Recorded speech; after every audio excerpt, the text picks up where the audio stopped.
Lord in white चिल्लाया कि अगर उसने चू लिन को नहीं रोका तो ओमिनस स्वांगसिंग के बाकी लोग मुसीबत में पड़ जाएंगे। एल्डेस्ट प्रिंस ने अपने सिर के दोनों तरफ हो रहे बॉम्बार्डमेंट पर ध्यान नहीं दिया। वो बस सबसे पहले रैंक से बाहर निकल आया। वहां एम्परर के अंकल का पर्सनल प्लंडरिंग अरे था। उसे लगा कि जब तक वो आएगा तब तक चू लिन पकड़ा जा चुका होगा। 1000 हैंड्स आर ब्रोकन। अनगिनत व्हाइट शैडो पाम सीधा चू लिन के शरीर की तरफ बढ़े क्योंकि ये उसका ऑल आउट स्ट्राइक था। अगर वो चू लिन की यूनिक बॉडी को तोड़ नहीं सकता तो क्या उसे चौंका भी नहीं सकता था? बैंग! एल्डेस्ट प्रिंस ने अपना हाथ चू लिन पर दे मारा, पर किंगिंगजी और जुएंग जिनशन के बचाव के सामने उसकी वो खूंखार ताकत बिल्कुल बेअसर हो गई। चू लिन का शरीर हल्का सा हिला। उसने अपनी नजरें उठाकर एल्डेस्ट प्रिंस को देखा और बोला, मरना चाहते हो क्या तुम? चू लिन ने अपने हाथ मिलाए और उसकी हथेली में सिल्वर फ्लेम घूमने लगी।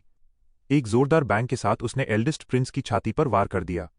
एल्डेस्ट प्रिंस का पूरा शरीर एक पल के लिए सुन्न पड़ गया। उसकी आंखें फटी की फटी रह गईं और फिर वो एक बूम की आवाज के साथ हवा में उड़ता हुआ पीछे गया। वो कई लोगों जितने मोटे एक स्टोन कॉलम से जा टकराया और उसके मुंह से खून के लोथड़े बाहर निकल आए। लड़के, तेरी इतनी हिम्मत! वो मेरे ओमिनस स्वांगसिंग का प्रिंस है। लॉर्ड इन वाइट गुस्से से पागल हो रहा था। ये लड़का फिर से स्ट्रांग हो गया था। अगर इसे आज भी भागने दिया तो अगली बार मिलने पर कोई नहीं बचेगा। किंग इन वाइट इतनी तेज था कि उसने किसी को रिएक्ट करने का टाइम ही नहीं दिया। उसने खून उगलकर बेहोश हो चुके एल्डेस्ट प्रिंस की तरफ देखा भी नहीं। उसके एक ही सांस लेते ही जीन एनर्जी फूट पड़ी। ये एक बेहद पावरफुल पाम था। Swallow the fire and thunder. मर जा मेरे हाथों। इस बार उसने अपनी पूरी जी जान लगा दी थी। यहां तक कि उसने जो मेडिसिन अभी अभी ली थी उसका असर भी बाहर आ गया। हॉल की छत काले बादलों से ढक गई और वहां की रोशनी अचानक से कम हो गई। मर जा, देखते हैं कौन मरता है। जोरदार दहाड़ गूंजी।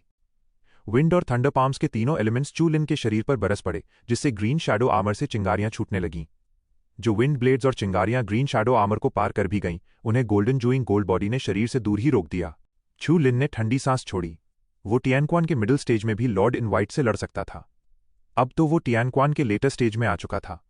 क्या इसे सच में लगता है कि मुझे अब भी पहले की तरह डराना आसान है? जिन ताओ जैंग! ब्लास्ट! फायर एन्चेंटिंग गोल्ड के शुरुआती स्ट्रेंथनिंग के बाद जिन ताओ जांग का एनर्जी चेंज पहले से कहीं ज्यादा खुखार हो चुका था। गोल्डन लाइट का रंग चमकते हुए फ्लेमिंग फ्लेम के डार्क पर्पल में बदल गया। चू लिन ने अपनी हथेली आगे की और एक्सप्लोजन की डार्क फ्लेम को लॉर्ड इन वाइट की तरफ धकेल दिया। साथ ही उसने थोड़ी एक्सटिंक्ट फायर भी छोड़ दी। बैंग! वैनिशिंग फायर की ablation power purple moons blade से भी ज्यादा आसानी से ओरिजिनल धार्मा बॉडी को चीर सकती थी।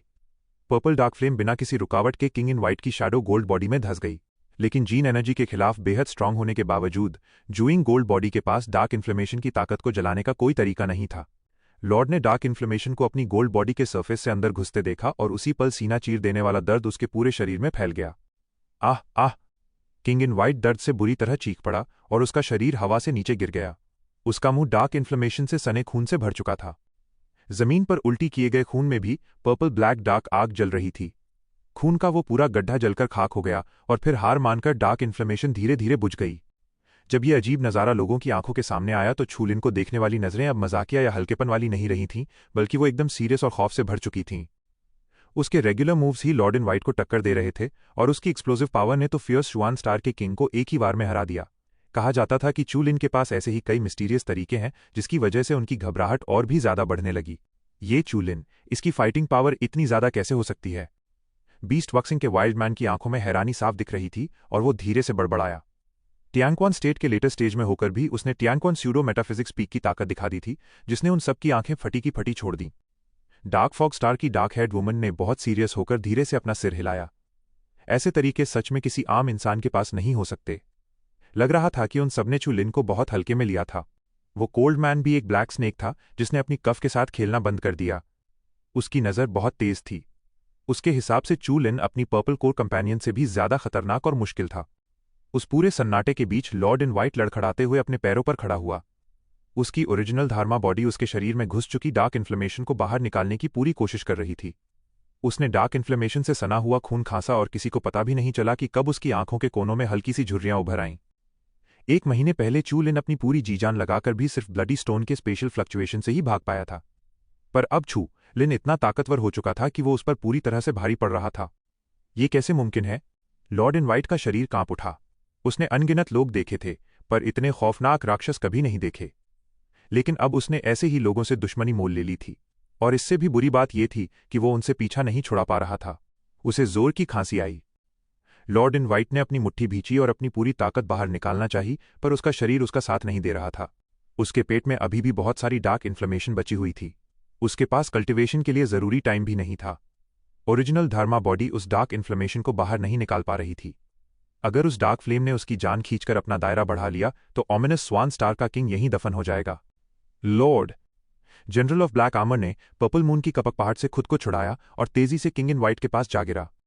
मुझे हिलाना मत, मेरे मुंह में मौजूद आग कुछ अजीब है। प्रिंस इन वाइट 2 कदम पीछे हटा, उसका पेट और भी जोर से मरोड़ खाने लगा और उसने कुछ खून उगल दिया। ये देखकर general of black armour 1 metre की दूरी से थोड़ा पीछे हटा और जीन एनर्जी की एक लहर व्हाइट एम्परर के शरीर में भेज दी। वो डार्क इन्फ्लेमेशन बहुत ही अजीब थी। उसे खून और अंदरूनी अंगों को जलाना तो पसंद था ही, साथ ही वो उसकी जीन एनर्जी में भी बहुत इंटरेस्ट ले रही थी। अपनी ओरिजिनल धर्मा बॉडी के सहारे उसने उस डार्क फ्लेम को बाहर निकालने की अपनी पूरी कोशिश की। फिर व्हाइट किंग का मुंह खुला और उसके मुंह से पर्पल ब्लैक फ्लेम बाहर उगल गई। जब सारी डार्क इन्फ्लेमेशन बाहर थूक दी गई तो व्हाइट किंग का चेहरा साफ तौर पर कई मिनट बूढ़ा लगने लगा था, जैसे वो अचानक 10 साल बड़ा हो गया हो। जब उसने दोबारा चू लिन की तरफ देखा तो उसकी आंखों में सिर्फ और सिर्फ खौफ भरा था। इतने गजब के पोटेंशियल वाले चू लिन ने फियर स्वान स्टार के वांगबाज रोड के सफर में एक बेहद खतरनाक दुश्मन बना लिया था। टेम्पल में ऑमिनस स्वान स्टार का एक स्ट्रांग आदमी या तो डार्क फ्लेम से जलकर राख हो चुका था या फिर चू लिन के थप्पड़ से दूर जा गिरा था और जमीन पर पड़ा खून उगल रहा था। जितने भी लोग जिंदा थे उन सबकी आंखों में दहशत साफ झलक रही थी। चू लिन का व्हाइट किंग को एक हाथ से पीटने वाला वो सीन उनके दिमाग में गहराई से छप चुका था। खास तौर पर ग्रेट प्रिंस, जब उसने पहली बार चू लिन को देखा था तो वो उसके लिए किसी कचरे से कम नहीं था, लेकिन अब उन दोनों की जगह पूरी तरह से बदल चुकी थी। टेम्पल पूरी तरह से गड्ढों से भर चुका था। लोगों ने हार से बेहाल ऑमिनस स्वान स्टार की तरफ देखा। चेहरे से चाहे वो शांत लग रहे थे, पर उनके दिलों में अभी भी तूफान उठ रहा था। सबको बहुत अच्छे से पता था कि एक बार यहां की बात बाहर निकली तो चू लिन का रेप्यूटेशन आसमान छूने लगेगा। आखिर अपना रुतबा कायम करने के बाद से वो पहला इंसान था जिसने उसे इस हद तक मजबूर कर दिया था।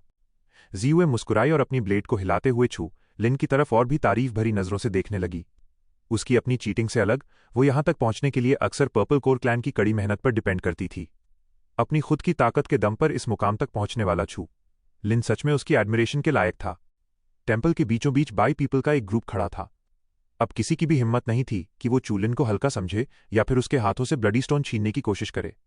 जो लोग पहले बड़ी बड़ी बातें कर रहे थे वो अब भीड़ में छुप गए थे। उन लोगों का क्या हुआ जो ईवल स्वान स्टार को जीत भी नहीं पाए? बस इतना ही दम था? चू लिन ने मजाक उड़ाते हुए कहा। उसकी आंखें एकदम क्लियर थीं और उसने भीड़ पर एक हल्की सी नजर डाली। उसकी सपाट आवाज ने सबकी धड़कनें बढ़ा दीं। ये पहली बार था जब उन्होंने किसी को फियर स्वान स्टार के सामने इतनी हिम्मत से बोलते देखा था। जाहिर सी बात है किसी में भी इस पागलपन और अजीब बात को गलत ठहराने की हिम्मत नहीं थी। हरामी, तुझे सच में लगता है कि मैं तुझे जान से नहीं मार सकता?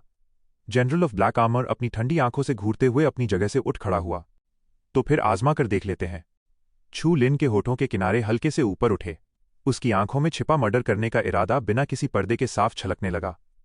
सबको इस बात से जोरदार झटका लगा कि क्या ये लड़का सच में सिंह स्वान को यहीं दफनाने का सोच रहा है। ये बात सच थी कि ईवल स्वान स्टार ने चू लिन के लिए बहुत सारी मुश्किलें खड़ी कर दी थीं। चू लिन भी काफी टाइम से उसे जान से मारने का मन बना रहा था। अब जब उसके पास काफी ताकत आ चुकी थी तो वो डेड ब्लड डीमन स्टार की टीम से आमने सामने की टक्कर ले सकता था। लॉर्ड इन वाइट अपने आप में एक धुरंधर था। ऐसे दुश्मन को जितनी जल्दी रास्ते से हटा दिया जाए उतना ही अच्छा था। क्या? जनरल हेजिया गुस्से से पागल हो गया, लेकिन पर्पल कर्व्ड ब्लेड पकड़े पर्पल मून को देखकर उसे शांत होना पड़ा। अभी की सिचुएशन उनके लिए बिल्कुल भी अच्छी नहीं थी। उसी वक्त आर्म्स वाला वाइल्ड मैन अपनी आयरन चेयर से खड़ा हुआ और हंसने लगा। ब्रदर चू लिन, मुझे लगता है कि तुम दोनों के बीच ये बस एक छोटी सी अनबन है। और तो और, जब कुछ ही दिनों में ब्लडी ट्रेजर खुलेगा तो तुम सब ब्लडी स्टोन्स वाले लोग होगे। अगर इतने जरूरी मौके पर कुछ गड़बड़ हुई तो वो हमारे लिए भी अच्छा नहीं होगा। मेरे हिसाब से क्यों न तुम अभी के लिए एक कदम पीछे हट जाओ? डार्क फॉग स्टार की डार्क हेड वुमन ने भी हल्की आवाज में कहा। इस बार ब्लडी ट्रेजर के लिए लड़ने वाले सिर्फ हम ही नहीं हैं, बल्कि और भी कई पावरफुल प्लैनेट्स यहां आकर जमा हो रहे हैं। अगर हम साथ मिलकर काम ना भी करें तो भी आपस में लड़ने से तो बेहतर ही होगा, है ना? स्काई स्नेक स्टार के कोल्ड मैन ने आराम से कहा। मुझे भी ऐसा ही लगता है। अगर हमने एक ब्लडी स्टोन खो दिया तो ये हमारे लिए भी नुकसान की बात होगी। चू लिन ने उन तीनों पर एक नजर डाली। वो dark fog star, beast martial arts association और स्नेक स्टार के टीम लीडर्स थे। वो ही लोग थे जिनके पास बाकी के 2 ब्लडी स्टोन्स थे। उनका सीधा सा मतलब शांति बनाए रखना था और वो नहीं चाहते थे कि ईवल स्वान स्टार यहां पर तबाह हो जाए। चू लिन ने ठंडी सांस छोड़ी और कहा, रहने दो। मैंने कभी अजनबियों के साथ हाथ नहीं मिलाया है। आज की बात यहीं खत्म होती है। हाँ, अगर फियर्स स्वांगसिंग ने फिर से मुझसे पंगा लेने की हिम्मत की तो मेरे लोगों को बेरहमी दिखाने के लिए जिम्मेदार मत ठहराना। चू लिन कभी भी इन डेड ब्लड डीमंस पर भरोसा नहीं करने वाला था जो अपनी ब्लडी फाइटिंग के लिए मशहूर थे। वो बहुत अच्छे से जानता था कि अगर उसके पास खड़े रहने की ताकत नहीं होती तो भले ही ओमिनस स्वांगसिंग उसके टुकड़े टुकड़े कर देता, ये लोग उसे बचाने कभी नहीं आते। अभी के लिए beast martial arts association, dark fog star और स्काई स्नेक स्टार उसे ओमिनस ग्वान स्टार को जड़ से मिटाने से रोकेंगे। चू लिन और जी यूए एक साथ 4 फोर्सेस से नहीं लड़ सकते थे। ऐसे में कुछ देर के लिए पीछे हटना ही समझदारी थी और ब्लडी ट्रेजर में घुसने तक का इंतजार करना सही था। उसके बाद उसे मारने के और भी मौके मिलेंगे। चू लिन की बातें सुनकर आयन चेयर पर बिखरे हुए लोगों ने चैन की सांस ली, पर उन्होंने थोड़ी निराशा भरी सांस भी छोड़ी। उन तीनों ने चू लिन और ओमिनस स्वान स्टार की लड़ाई के बीच में दखल नहीं दिया था, जिसकी वजह से चू लिन की नज़र में उनकी कोई अच्छी इमेज नहीं बनी और उन्होंने फ्यूचर के पोटेंशियल स्टार से दोस्ती करने का एक मौका गवा दिया था। जब मैं लौटूंगा तो वो खजाना भी मेरा ही होगा। चू लिन ने सफेद पड़े होठों वाले व्हाइट प्रिंस और काले पड़ चुके चेहरे वाले ब्लैक आर्मर्ड जनरल पर एक नज़र डाली। उसका यहां और रुकने का कोई इरादा नहीं था। उसने आयरन चेयर पर बैठे तीनों लोगों को इशारा किया और फिर पर्पल मून को लेकर वहां से निकल गया।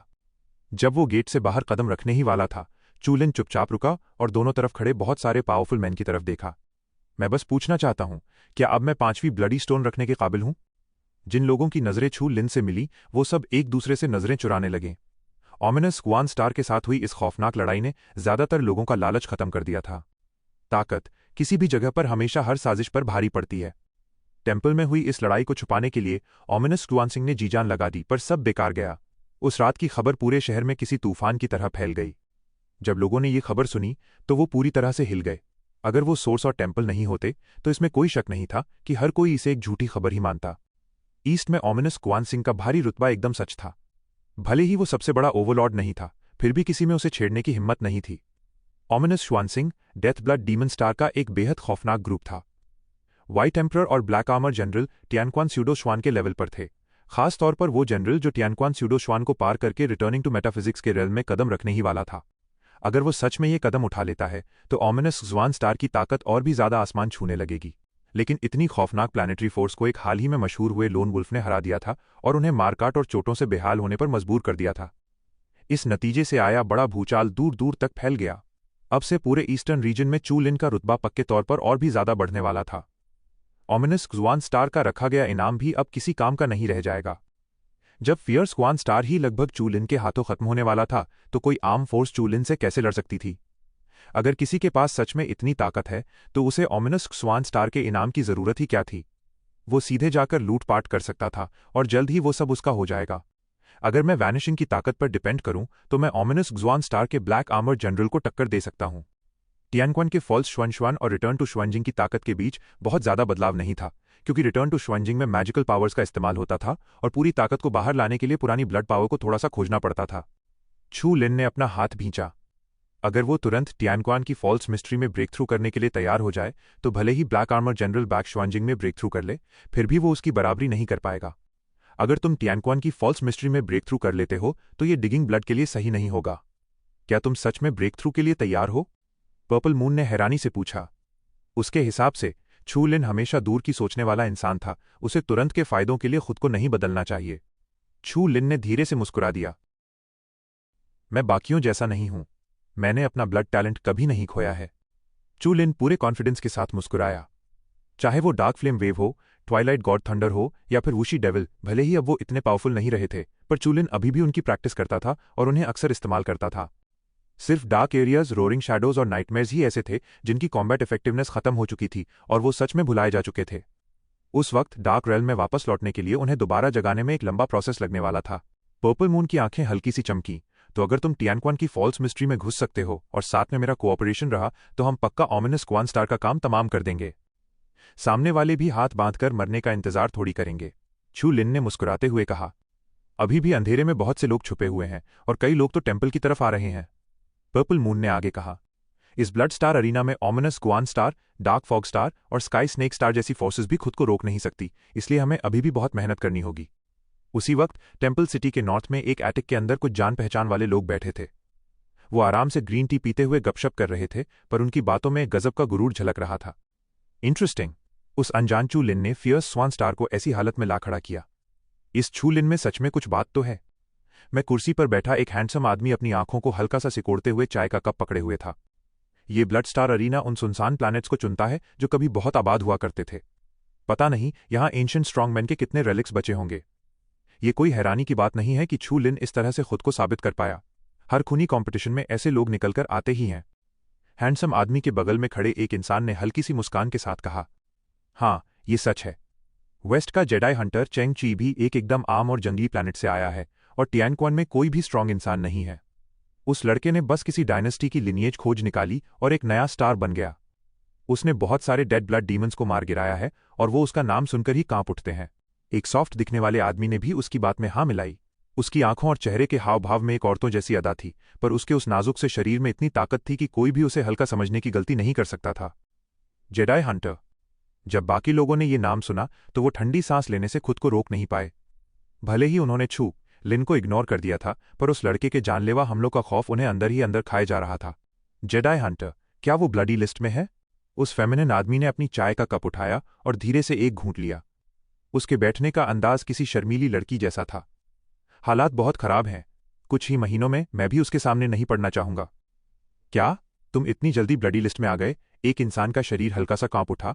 तो क्या वो अपनी सुपरनैचुरल पावर जगाने के लिए पहले से ही return to the metaphysical realm में नहीं आ चुका है? लगभग समझ ही लो।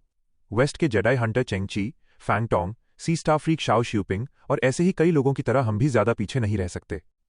एक आदमी ने त्योरी चढ़ाई और पूछा, फियर्स स्क्वान स्टार, डार्क फॉग स्टार, ये ब्लडी स्टोन्स अभी भी उनके हाथों में हैं। क्या हमें जाकर उन्हें छीन लेना चाहिए? उस हैंडसम आदमी ने हल्के से अपना हाथ हिलाया। उसकी नजरों में ओमिनस स्वान और डार्क फॉग जैसे मशहूर स्टार्स की कोई औकात नहीं थी। Ominous swan star, dark fog star, beast martial arts association और स्काई स्नेक स्टार, हा, इन चारों फैमिलीज के लीडर्स की कुछ स्किल्स को छोड़ दें तो बाकी सब बस कचरा हैं जिन पर हमें ध्यान देने की बिल्कुल जरूरत नहीं है। एटिक से अचानक एक आवाज गूंजी, ओह सिंगवेन, बहुत दिनों से तुमसे मुलाकात नहीं हुई, पर तुम्हारे बोलने का अंदाज काफी बदल गया है। ग्रीन ड्रेस पहने एक औरत एटिक की रेलिंग के सहारे टिककर आलस भरे अंदाज में भीड़ को देख रही थी। उसकी आंखें इतनी नशीली थीं कि लोग उससे अपनी नजरें नहीं हटा पा रहे थे। ये वही औरत थी जो अंडरग्राउंड पैलेस स्क्वायर में चू लिन के साथ ब्लडी स्टोन के लिए लड़ी थी। हैंडसम आदमी ने त्योरियां चढ़ाईं और पीछे मुड़कर देखा, पर उसे देखकर उसका गुस्सा एकदम से शांत हो गया। तुम भी आ गई? क्या तुम्हें भी इस ब्लडी ट्रेजर में इंटरेस्ट है? ली युबाई ने अपने होठों को हल्के से छुपाया और मुस्कुराते हुए बोली, ट्रेजर वगैरह तो बात की बात है, मैं तो यहां उस आदमी के लिए आई हूं जिसने मेरा फायदा उठाया है। सब लोग हैरान रह गए। क्या कोई इस औरत का फायदा उठा सकता था? ये क्या मजाक था? हैंडसम आदमी ने अपनी भवें हल्की सी ऊपर की। इतनी हिम्मत किसमें आ गई? क्या तुम चाहती हो कि मैं तुम्हारी मदद करूं? ली युबाई की नशीली आंखें हल्की सी सिकुड़ीं और उसके होठों के किनारे हल्के से ऊपर उठ गए। वो आदमी वही है जिसने हाल ही में बहुत नाम कमाया है। मुझे उम्मीद नहीं थी कि वो आज इस मुकाम तक पहुंच जाएगा। छू लिन? वो हैंडसम आदमी हल्का सा चौंका और फिर हंसते हुए छू लिन के लिए ठंडी सांस ली। उस लड़के ने तुमसे पंगा लिया है। लग रहा है कि उसकी किस्मत बहुत खराब चल रही है। ली युबाई ने अपने होंठ दबाए और अचानक से बोली, इस बार एक और काम है। नॉर्थ ईस्ट से वो आदमी भी यहां आया है।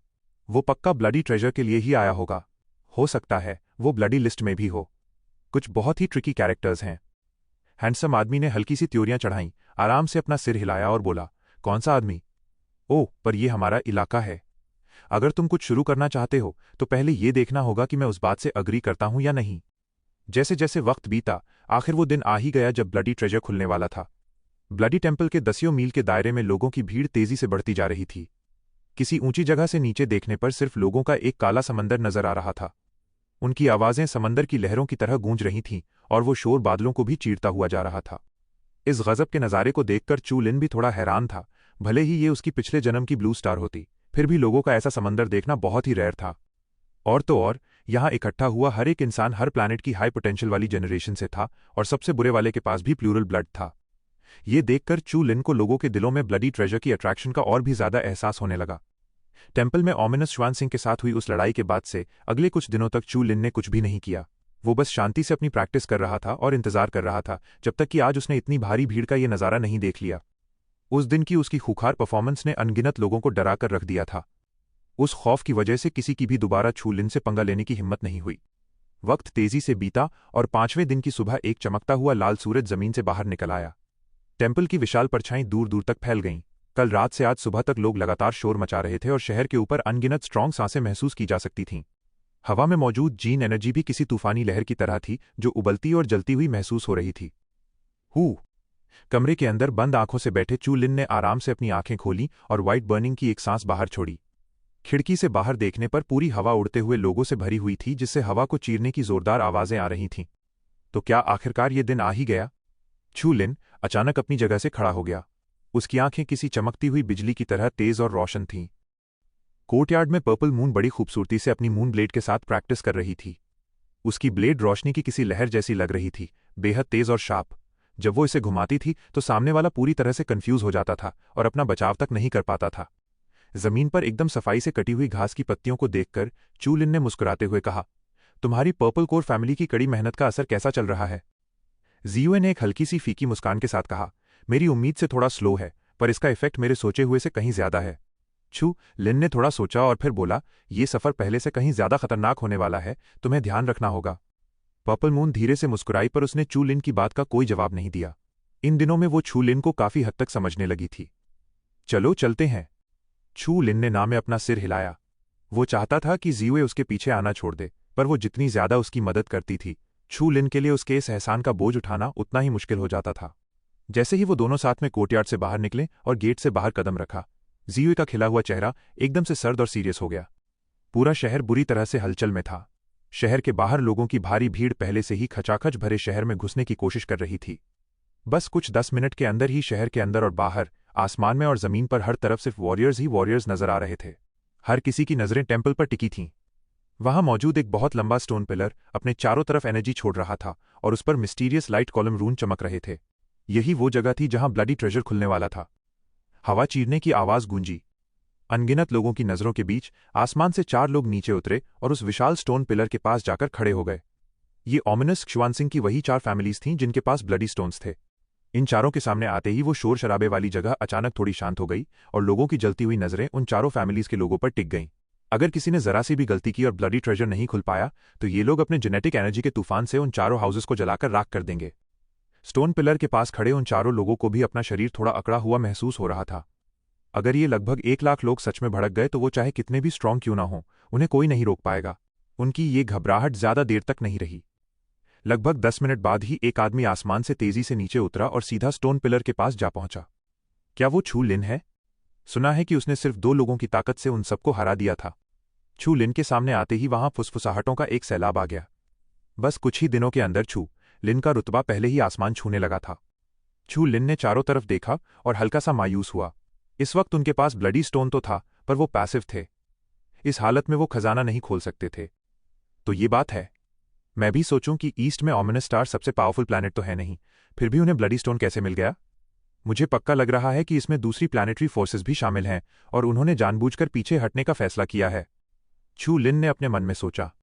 भले ही चू लिन किसी को देख नहीं पा रहा था, पर उसे अंदाजा हो गया था कि इस भीड़ में पक्का कुछ बेहद ताकतवर लोग छुपे हुए हैं। हाँ ब्रदर चू लिन, अब जब सब लोग यहाँ आ ही चुके हैं तो चलो ब्लडी ट्रेजर को खोलते हैं।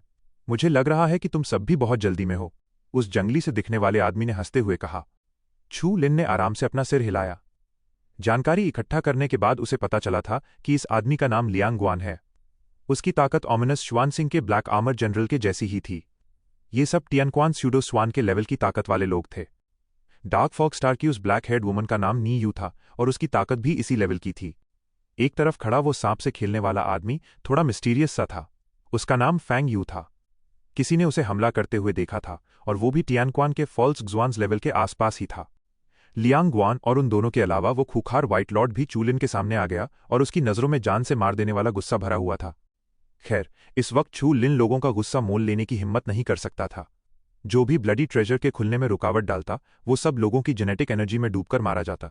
इसीलिए व्हाइट लॉर्ड ने भी चू लिन के लिए अपनी नफरत को छुपाने की कोई कोशिश नहीं की।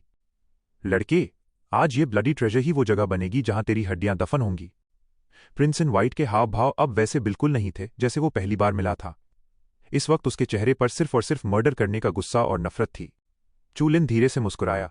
सही कहा, मुझे भी ऐसा ही लगता है। लियांग ग्वान ने हल्के से खांसा और जोर देते हुए कहा, चलो अब शुरू करते हैं। इसके बाद लियांग ग्वान ने अपना ब्लडी स्टोन निकाला और उसे अपने हाथ में पकड़ लिया। उसमें से एक अजीब सी रिदम निकली और उसने स्टोन पिलर को पूरी तरह से घेर लिया। जैसे ही लियांग ग्वान ने ब्लडी स्टोन बाहर निकाला, चूलिन समेत चारों लोगों ने बिना किसी हिचकिचाहट के एक एक करके अपने हाथों में मौजूद ब्लडी स्टोन्स को बाहर निकाल लिया। एक जोरदार बजिंग की आवाज गूंजी। जब वो पांचों ब्लडी स्टोन्स एक साथ हवा के संपर्क में आए तो वो पांचों पत्थर एक साथ वाइब्रेट करने लगे और एक गहरी ब्लडी लाइट चमकने लगी। पूरी ऑल्टर इस रोशनी से ढक गई और स्टोन पिलर्स से अनगिनत अजीब से पैटर्न्स उभरने लगे। छू लिन के माथे पर हल्की सी सिलवटें पड़ गईं। ये वेन्स कैसे दिखाई दे रही थीं? ब्लड गॉड कल्ट एक कल्ट कैसे हो सकता है? एक जोरदार धमाका हुआ। स्टोन पिलर की चोटी से रोशनी की एक किरण सीधा आसमान की तरफ उठ गई। वो रोशनी खालीपन को चीरती हुई ऊपर गई और ऐसा लगा जैसे वहां धीरे धीरे कोई दरवाजा खुल रहा हो।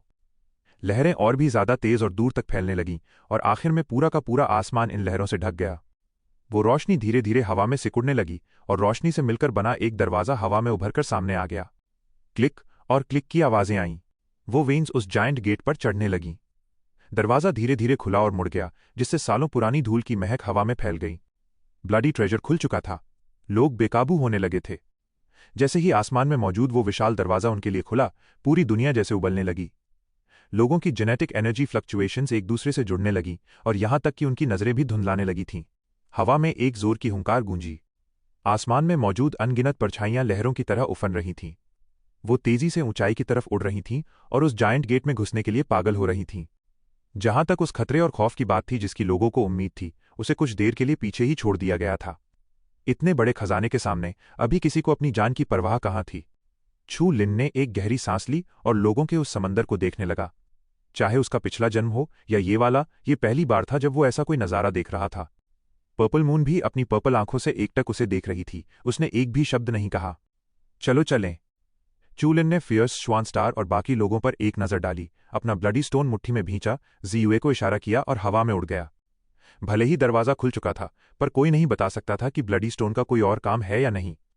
इस ब्लडी स्टोन में स्पेस ट्रांसफर का इफेक्ट भी था, जिसे अपने पास रखना काफी काम आ सकता था। छू लिन बिल्कुल नहीं रुका। उसने पर्पल मून का हाथ पकड़ा और भीड़ में शामिल हो गया। परछाइयों के उस सैलाब के साथ वो धीरे धीरे उस दरवाजे के अंदर घुस गए। हा, अब हमारे चलने का टाइम आ गया है। ऐसे नज़ारे देखने को बहुत कम मिलते हैं। यहां तक कि मैं भी थोड़ा एक्साइटेड महसूस कर रहा हूं। एटिक के अंदर बैठे कई लोग अपनी जगह से खड़े हो गए। उन सब के लीडर उस हैंडसम आदमी की आंखों में बेताबी थी और वो आसमान में मौजूद उस विशाल दरवाजे को घूरे जा रहा था। चलो। एक छलांग के साथ वो सबसे पहले बाहर निकला और भीड़ के साथ दरवाजे के अंदर घुस गया। उनके जाने के बस 1 या 2 मिनट बाद ही शहर की खूनी जगहें भारी सांसों से भर गईं और ताकतवर लोग अपनी छुपने की जगहों से उड़ते हुए बाहर आ गए। इस नज़ारे को देखकर हर कोई समझ गया था कि ये ब्लडी ट्रेजर सच में बहुत ही खौफनाक और रोमांचक होने वाला है। जब चू लिन गेट के अंदर घुसा तो उसे अपने शरीर पर एक खींचने वाली फोर्स महसूस हुई। इस फोर्स में टेंशन और प्रेशर दोनों थे। ऐसा लग रहा था जैसे वो छू लिन को अनगिनत टुकड़ों में फाड़ देना चाहती हो। चू लिन ने अपनी जीन एनर्जी से अपने शरीर को प्रोटेक्ट किया और उन सारी उलझी हुई फोर्सेस को खुद से अलग कर दिया। बस 1 मिनट के अंदर ही ये फोर्स धीरे धीरे गायब हो गई। चारों तरफ एक हल्का ग्रे रंग था और कानों में पानी के बुलबुलों जैसी गड़गड़ की आवाज गूंज रही थी। वो ग्रे स्पेस अचानक से रोशन हो गया और चू लिन का दिल खुशी से झूम उठा कि आखिरकार वो अपनी मंजिल पर पहुंच ही गए। रोशनी और भी ज्यादा तेज हो गई। उस अजीब सी रोशनी की आदत डालने के लिए छू लिन ने अपनी आंखें हल्की सी बंद कर लीं। सामने का नजारा धीरे धीरे उसकी नजरों के सामने साफ होने लगा। उसे देखकर छू लिन ठंडी सांस लेने से खुद को रोक नहीं पाया। उसने सोचा था कि ब्लड टेम्पल भी ब्लड स्टार की तरह ही होगा, जहां हर तरफ लाल रंग होगा, पर उसकी आंखों के सामने एक मुरझाया हुआ पर्पल ब्राउन रंग फैला हुआ था। छू लिन ने जीव का हाथ पकड़ा और छोड़ दिया। तब जाकर उसे एहसास हुआ कि वो दोनों हवा में तैर रहे थे। उनके आसपास बड़े बड़े स्टोन फ्रैगमेंट्स भी उसी तरह हवा में लटके हुए थे। उन बड़े पत्थरों पर कुछ आर्किटेक्चरल रूइंस गिरे हुए थे, पर वो पुरानी चीजें अभी भी टूटी नहीं थीं। छू लिन अचानक थोड़ा हैरान रह गया। अगर उसकी नाक में वो धूल की महक नहीं आती तो उसे सच में लगता कि वो माई वर्ल्ड का हाई डेफिनेशन वर्जन खेल रहा है। क्या यही ब्लडी ट्रेजर है? पर्पल मून ने धीरे से फुसफुसाते हुए कहा। खालीपन में खत्म होने की कगार पर खड़ी ऐसी दुनिया उसने पहले कभी नहीं देखी थी, भले ही उसने दुनिया भर का सफर क्यों ना किया हो। उस ना खत्म होने वाली मुरझाई हुई दुनिया को देखकर छू लिन ने ठंडी सांस ली और सोचा कि क्या ये फिर से कोई टूटा हुआ प्लैनेट है। ये स्पेस लगभग तबाह होकर मरने वाला है, पर्पल मून ने आराम से कहा। भले ही इसे ब्लड स्टार अरीना की तरह इस्तेमाल ना भी किया जाए, फिर भी इस स्पेस को देखकर लगता है कि ब्लड स्टार की उम्र अब ज्यादा नहीं बची है। चू लिन हल्के से हंसा। जमीन में दबे इतने सारे हेरिटेज और खजाने अभी तक निकाले नहीं गए हैं, क्या अब उनके दोबारा सूरज देखने का टाइम नहीं आ गया है? जीवे ने सीरियस होकर अपना सिर हिलाया। ये सच है, हर दुनिया अक्सर किसी तबाही या जंग में ही खत्म होती है। जब कोई दुनिया तबाह होती है तो उसकी सिविलाइजेशन भी धीरे धीरे गायब हो जाती है। हम जो भी खोज पाते हैं वो इसका एक छोटा सा हिस्सा भी नहीं होता। पर्पल मून ने एक गहरी सांस ली। जहां तक इस जगह की बात है, ये पक्का किसी जंग में ही तबाह हुई होगी। छू लिन थोड़ा शांत हो गया। ऐसी कौन सी जंग हो सकती है जो जमीन की सतह को इस तरह से तोड़कर रख दे? यहां तक कि जायंट रिवर के एंशिएंट रिमेन्स भी बस मलबे और गिरी हुई इमारतें ही थीं। क्या उनकी झेली हुई जंग ब्लू स्टार की ह्यूमन सिविलाइजेशन की तबाही से भी ज्यादा भयानक थी? छू लिन, अपने सामने ध्यान रखो, पर्पल मून अचानक से चिल्लाई। छू लिन तुरंत रुक गया। अपनी नाक के बिल्कुल सामने उसने देखा कि पानी में किसी लंबे कीड़े जैसी एक पतली सी दरार थी जिसमें से एक क्लिक की आवाज आ रही थी। ये तो स्पेस क्रैक है। छू लिन हल्का सा कांप उठा और उसने एक ठंडी सांस खींची। उसने स्पेस क्रैक का नाम पहले भी सुना था। कोई भी चीज अगर स्पेस क्रैक से होकर गुजरती तो दुनिया का सबसे सख्त मेटल भी उसी वक्त कटकर 2 टुकड़ों में बंट जाता। ये स्पेस क्रैक्स रेशम के धागे जितने पतले थे, एक छोटी सी लापरवाही और सीधा मौत। अच्छा हुआ कि मैं जल्दबाजी में आगे नहीं बढ़ा, वरना पता भी नहीं चलता कि मौत कैसे आई। आह! छू लिन अभी इसी बारे में सोच रहा था कि तभी उसके पीछे से एक चीख गूंजी। उसने झटके से पीछे मुड़कर देखा। कुछ लोग अभी अभी एक ऐसी जगह पर पहुंचे थे जहां घनी दरारें थीं। वो लोग कटकर अनगिनत टुकड़ों में बट गए और नीचे गिर पड़े। चीखने वाले उस पहले इंसान को छोड़कर बाकी लोगों को तो अपने आखिरी शब्द बोलने तक का भी मौका नहीं मिला। खौफ की वजह से छू लिन का चेहरा एकदम सीरियस हो गया। ये ब्लडी ट्रेजर बाहर वाली दुनिया से कहीं ज्यादा खतरनाक था। पर्पल मून का चेहरा भी पीला पड़ चुका था। जहां जितने ज्यादा पत्थर होंगे वहां स्पेस क्रैक्स होने के चांसेस उतने ही ज्यादा होंगे। हमें आगे जाने के लिए कोई साफ और सुरक्षित जगह ढूंढनी होगी। छू लिन ने अपना सिर हिलाया। ये औरत सच में बहुत कुछ जानती थी। चलो चलें। सबसे पहला काम यह है कि मुझे कुछ टियानक्वान कोएगुलेंट ढूंढना है। मैं ब्रेक थ्रू करने के लिए तैयार हूं। छू लिन और जियुए उन बड़े बड़े पत्थरों के बीच से चल रहे थे। जब वो इस स्टोन गेट के अंदर घुसे थे तो उन्होंने शहर के अंदर कई बेहद ताकतवर और खौफनाक सांसें महसूस की थीं, जो लियांगवान और फैंग यून से भी कहीं ज्यादा डरावनी थीं। अगर उनकी ताकत यहीं रुक गई तो इस सफर का नतीजा उनकी सोच से भी ज्यादा बुरा होने वाला था। इतनी मुश्किल से इस ब्लडी ट्रेजर में घुसने का मौका मिला था तो वो सिर्फ थोड़ी सी सूप पीकर कैसे मान सकते थे? उन्हें तो पूरा गोश्त खाना था। इस वक्त उसे जल्द से जल्द तियानक्वान की फॉल्स मिस्ट्री में ब्रेक थ्रू करना होगा और रिटर्निंग टू शुआनजिंग के लिए तैयार होना होगा। जो लोग उनसे ज्यादा ताकतवर थे वो शायद पहले से ही मिस्टीरियस रेल में अपनी सुपरनैचुरल पावर को समझ चुके थे। उन बड़े पत्थरों पर मौजूद इमारतें किसी खाली आइलैंड जैसी लग रही थीं। वहां सिर्फ टेम्पल्स और चर्चेज ही नहीं बल्कि कुछ सेक्टेरियन बिल्डिंग्स भी थीं। वहां कुछ है। डीमन टच की मदद से चू लिन की परसेप्शन बहुत तेज हो चुकी थी। एक हल्के पीले रंग के खाली आइलैंड पर उसे एक न खत्म होने वाला रेगिस्तान दिखाई दिया। यहां का रेगिस्तान ब्लू स्टार के रेगिस्तान से बिल्कुल अलग था। ब्लू स्टार के रेगिस्तान कीड़ों से भरे हुए थे, पर यह रेगिस्तान सच में पूरी तरह से बेजान और मुर्दा था। बस करीब 10 मिनट के अंदर ही वो दोनों रेगिस्तान के दूसरी तरफ पहुंच गए। वहां चू लिन ने एक ब्लडी स्केलेटन देखा जो अपने दोनों पैर मोड़कर बैठा हुआ था। उस स्केलेटन के माथे पर 2 मुड़े हुए सींग बाहर की तरफ निकले हुए थे, जिसे देखकर छू लिन ने हल्की सी त्योरियां चढ़ाईं। जियुए की तरफ देखने पर उसके चेहरे पर भी एक अजीब सी मुस्कान थी। हो सकता है कि ये कोई इंसान हो जिसने अपनी सुपरनैचुरल पावर्स को जगा लिया हो। इसमें कोई हैरानी की बात नहीं है कि कुछ मैजिकल पावर्स ने इसका रूप बदल दिया हो। या फिर यह भी हो सकता है कि साइंस और टेक्नोलॉजी की मदद से ये तेज सींग लगाए गए हों। ऐसा लग रहा है कि ये स्केलेटन किसी इंटरस्टेलर रेस का नहीं है। छू लिन ने अपना सिर हिलाया। क्या सच में ऐसी कोई सुपरनैचुरल पावर होती है? पर्पल मून का चौथा स्टेज डीप मेडिटेशन स्टेज था। चू लिन के return to the metaphysical realm में 6 स्टेजेस थे। बाइहुई पीरियड के स्ट्रांग लोग इस जगह पर ऐसे ही नहीं मर जाते। छू लिन के दिमाग में एक ख्याल आया और उसे पता नहीं था कि क्या वो ऐसा कर सकता है। पर्पल मून की हैरान आंखों के सामने चू लिन ने अपना हाथ आगे बढ़ाया। Gene extraction. वो मुड़ी हुई हड्डियां हल्की सी कांपी और फिर उनमें से थोड़ा सा खून का रंग बाहर निकल आया। पूरे स्केलेटन ने हड्डियों को ढक लिया और वो दोनों मुड़े हुए सींग तेजी से पाउडर में बदल गए। छू लिन की आंखें चमक उठीं। उसने उस पाउडर में मिला हुआ एक गोल काला मोती देखा। उसने आराम से उसे उठाया और महसूस किया कि उस मोती के सरफेस पर एक काला हेलो बड़े आराम से बह रहा था। ये तो छू लिन की आंखों में हैरानी साफ दिख रही थी।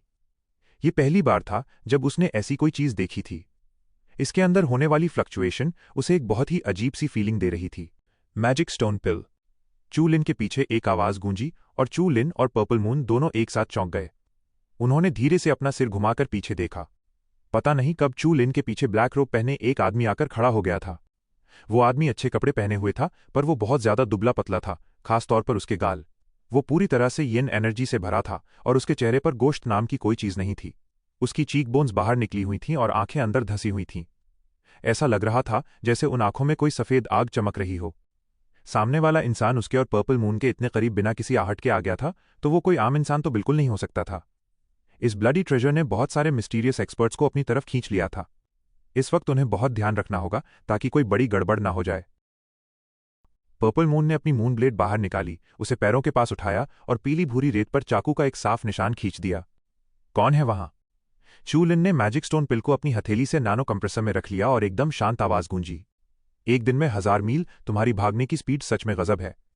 Magic stone pill returning to the mysterious realm वाले स्ट्रॉन्ग इंसान का ब्लड कोआगुलेटिंग सब्सटेंस होता है। ये रिटर्न टू द स्वान वाले स्ट्रॉन्ग लोगों का एसेंस है। अगर कोई इसे एक्सट्रैक्ट करके अब्जॉर्ब कर ले तो उसकी प्रैक्टिस में हजारों मील का फायदा होता है और दूसरे की मैजिक पावर को जगाने के चांसेस भी बढ़ जाते हैं। मैंने ब्लडी अरीना में अब तक सिर्फ एक ही देखा है और वो तुमने पहले ही हासिल कर लिया। उस काले कपड़ों वाले आदमी की नजरें तेजी से पर्पल मून और चू लिन पर घूमी और उसकी आवाज एकदम हल्की थी। चू लिन की आंखें सिकुड़ गईं और उसकी जीन एनर्जी चुपचाप ऊपर उठने लगी।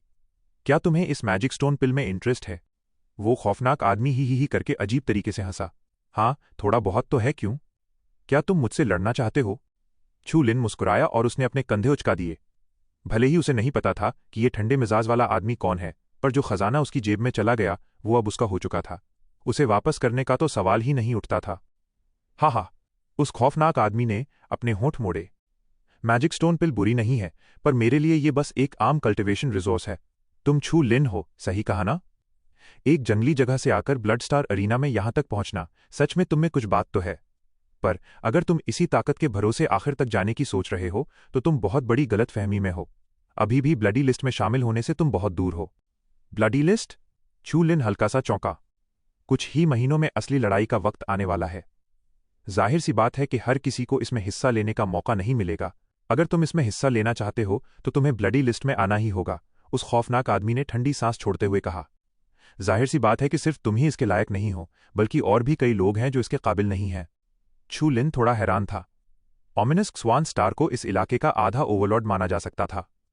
व्हाइट एम्परर और ब्लैक आर्मर जनरल बहुत ही खूंखार लोग थे, पर वो भी ब्लडी लिस्ट में जगह नहीं बना पाए। क्या इसका मतलब ये नहीं था कि सिर्फ मिस्टीरियस रेल्म में रिटर्न करके मैजिक पावर समझने वाले लोग ही ब्लडी लिस्ट में आ सकते हैं? ब्लडी अरीना सच में इतना खौफनाक है? छू लिन ने हल्का सा अपना सिर हिलाया। भले ही उसका ब्लडी बैटल में हिस्सा लेने का कोई इरादा नहीं था, पर जब वो यीन के पास जाना चाहता था तो वो इतनी आसानी से किसी जगह छुपकर नहीं बैठ सकता था। उसे ये ब्लडी बैटल देखनी ही होगी। क्या पता वहां जाकर उसे यीन की कोई खबर मिल जाए।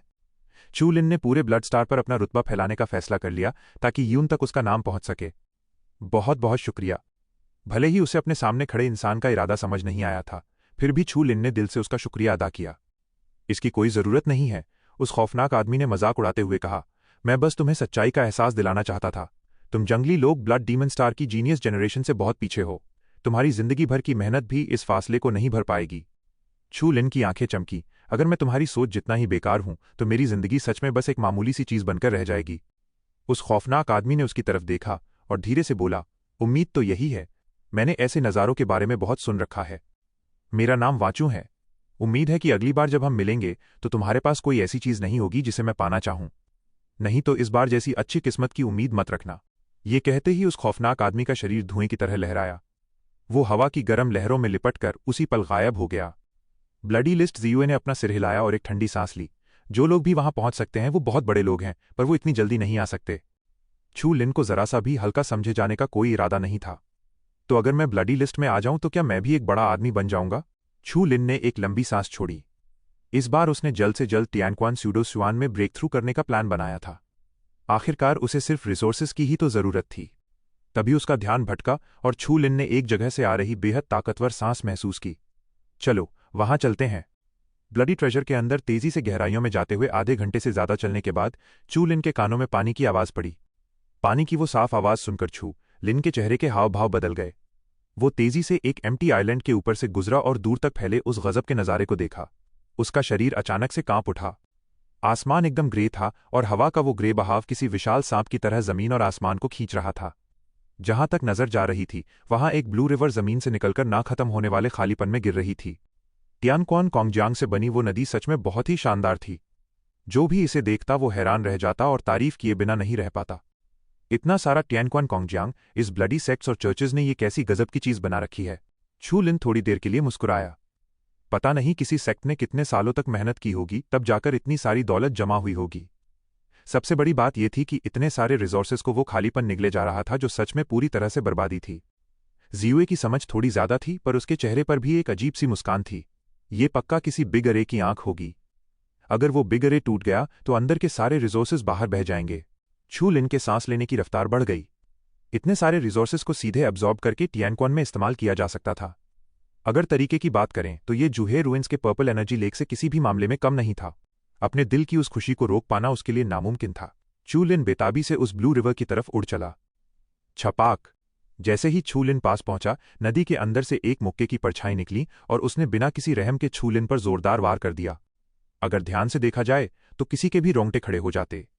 ये इंसान जैसा दिखने वाला एक मॉन्स्टर था जिसके मसल्स और नसें खुली हवा में लटक रही थीं। उसका मुंह तेज नुकीले दांतों से भरा था और उसकी आंखें खून की प्यासी और बेहद खुखार लग रही थीं।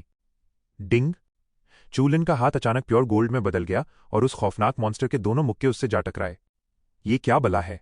छू लिन ने हाथ उठाते ही एक डार्क फ्लेम बाहर फेंकी। उस मॉन्स्टर में शायद थोड़ी बहुत अकल थी। उसने टियानक्वान की नदी में गोता लगाया और दूर भाग गया। नदी में वो अकेला नहीं था। डीमन टच से महसूस करने पर पता चला कि नदी की गहराई में बिना चमड़ी वाले ऐसे अनगिनत मॉन्स्टर्स मौजूद थे। अपने खौफनाक चेहरों के साथ वो सब पानी के नीचे छुपकर छू लिन को घूर रहे थे और खून के लिए उनकी प्यास बीच बीच में झलक रही थी। Mutant corps! पर्पल मून जोर से चिल्लाई। कुछ मामलों में इंसानों की लाशें भी म्यूटेट और इवॉल्व हो सकती हैं। बिना चमड़ी वाले ये खून के प्यासे मॉन्स्टर्स म्यूटेंट डीमंस हैं। चू लिन ने त्योरियां चढ़ाईं और नदी की तरफ देखा। इन डिवियन डीमंस के पहरे की वजह से ये नदियां सच में बर्बाद हो चुकी हैं। छू लिन की नजरें आराम से नदी पर घूमीं और अचानक उसकी आंखें चमक उठीं। उसने नदी के पास बनी एक टावर पर एक एकदम अलग सांस महसूस की। नदी के नीचे मौजूद उस टावर से एनर्जी का एक लगातार बहाव बाहर निकल रहा था। यहां पक्का कुछ खास है। चू लिन उड़कर उस टावर के पास गया। टावर की चोटी पर कोई छत नहीं थी। वो किसी सपाट चोटी वाली ऑल्टर जैसा लग रहा था। वो जगह करीब 10 मीटर चौड़ी थी। टावर की चोटी पर मंडराते हुए टियानक्वान कॉन्जीलिंग स्लरी की सांस सीधे चेहरे से टकरा रही थी। ये सच में कल्टीवेशन के लिए एक गजब की जगह थी। पर्पल मून की आंखें भी फटी की फटी रह गईं। आज वो बस एक ही जगह आए थे और उनकी इस कमाई को सच में बहुत ही शानदार कहा जा सकता था। छू लिन कुछ बोलने ही वाला था कि उसके चेहरे के हाव भाव हल्के से बदल गए, जैसे उसने कुछ नोटिस कर लिया हो। फिर हवा को चीरने की तेज आवाजें उसके कानों में पड़ीं।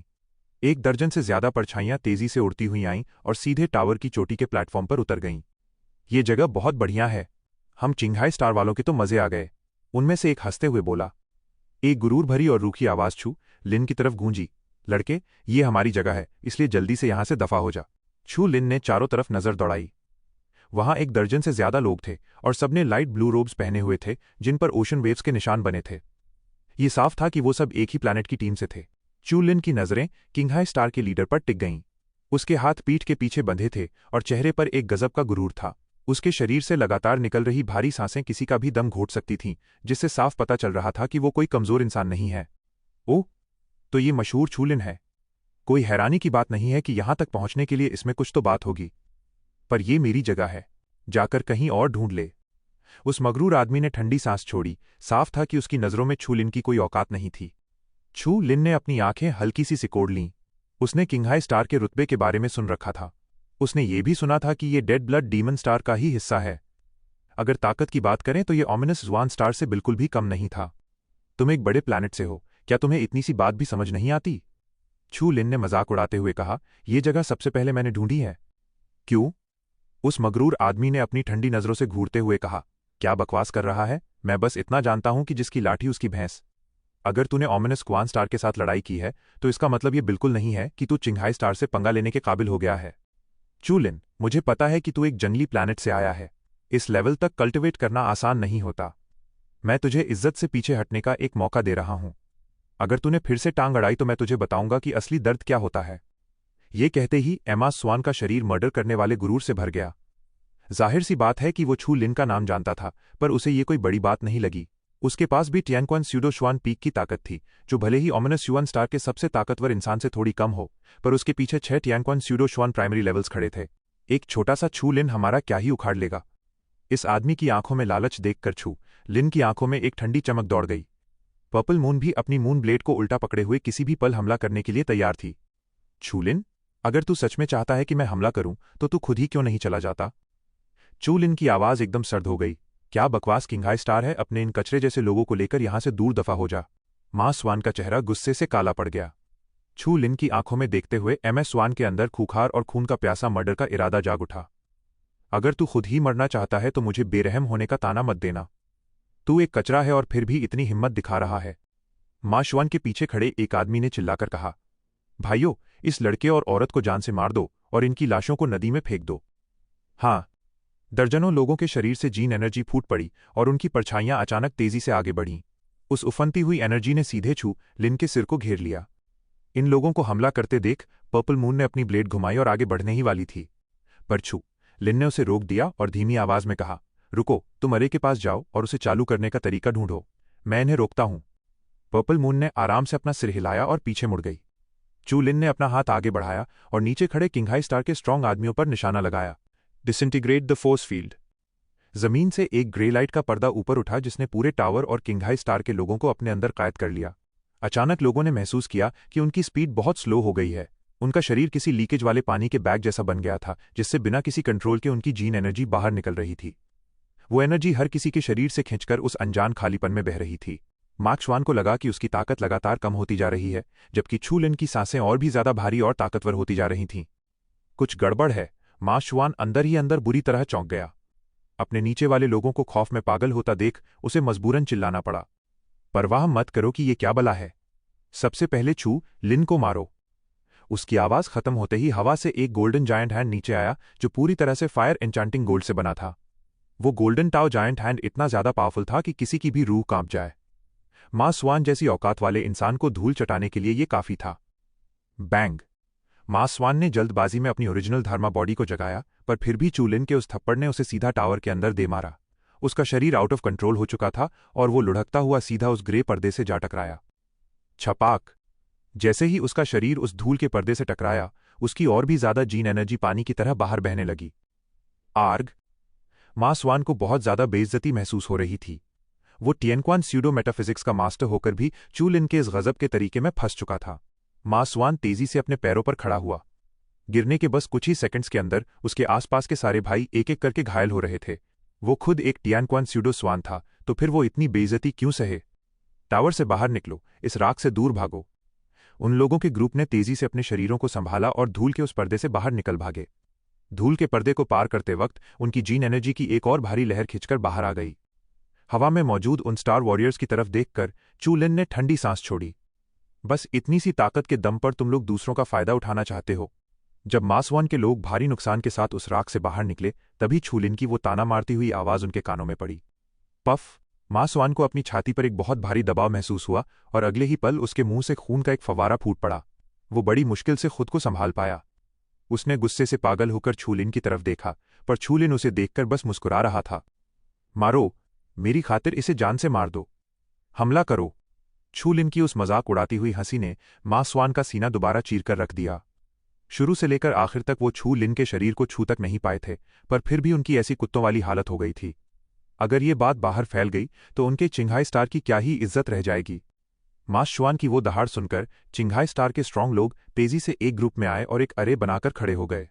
अपनी बेइज्जती और दर्द का गुस्सा निकालने के लिए उन्होंने बिना किसी परवाह के अरे आइज में अपनी जीन एनर्जी डालनी शुरू कर दी और उनके शरीरों से वो एनर्जी तेजी से बहने लगी। चू लिन, हो गया। टावर के नीचे से पर्पल मून ने दूर से ही चिल्लाकर कहा। चू लिन ने आराम से अपना सिर हिलाया और उड़कर पर्पल मून के पास आ गया। भागने की कोशिश मत करना। अगर दम है तो मुझसे दोबारा लड़कर दिखा। मार्क स्वान ने छू लिन पर दहाड़ते हुए कहा, पर छू लिन वापस नहीं पलटा। शुआ। एक लाल रोशनी चमकी और चू लिन और पर्पल मून बिना कोई निशान छोड़े वहां से गायब हो गए। टावर के किनारे दर्जनों लोग अभी भी एक अरे में अपनी एनर्जी डाल रहे थे। मार्क श्वान पूरी तरह से सुन रह गया। वो लड़का भाग गया था।